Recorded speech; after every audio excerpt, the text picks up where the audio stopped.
everybody, it's Natalie. You can see my stuff at beyondblockpunch.com or sayyeh.com, SAYYEH.com. I'm just driving right now, so I can't really look at the camera, but you can still hear me, hopefully, and just wanted to rant a little bit about the fucking bullshit that's out there with anti-trans material, and just, if you're anti-anything, you're pretty much anti-human. The fact that we're still murdering and raping and there's so many desperate people out there who don't have their basic needs met, like a,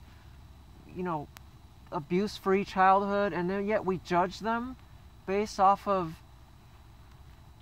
their behavior rather than how they were neurologically wired based on their upbringing and the abuse they had and the nutrients they had from the moment they were in the womb.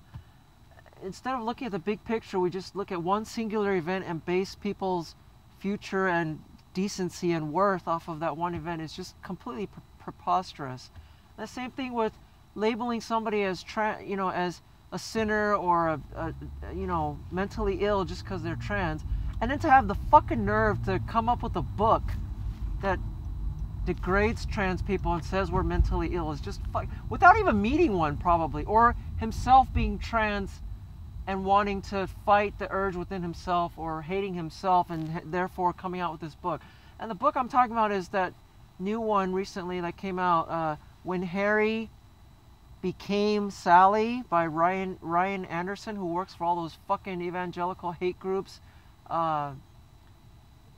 Defending Freedom, my ass Defending Freedom, but all these bullshit Christian groups, evangelical groups that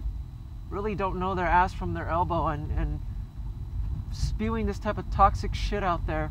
And what really bothers me, what this rant really is about, is the fact that the other day I saw that on Amazon it's like rated #1 right now. Amazon's got a huge platform, and the fact that so many people will be seeing a book and seeing the reviews on there being positive or being that it's a bestseller, whether or not the reviews are positive, I don't know, but just the fact that it's a bestseller or #1 on their list at the moment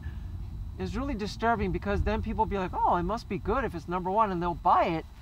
And once they buy the fucking thing, they'll think this is actually based off real, scientific, credible research rather than just some bigoted viewpoint that it's anti-trans.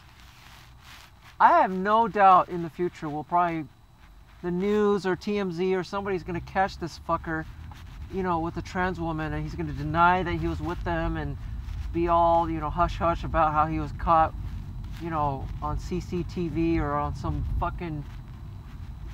guy with a cell phone happens to capture him coming out of a hotel room with a tranny, and, it's just sad. It's just really sad, and it's really disturbing because there's a lot of people, a lot of good Americans out there who don't know much about trans people, and they're gonna read this book and be swayed one way or another,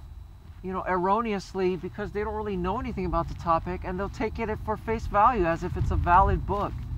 So anyway, I just wanted to get that off my chest and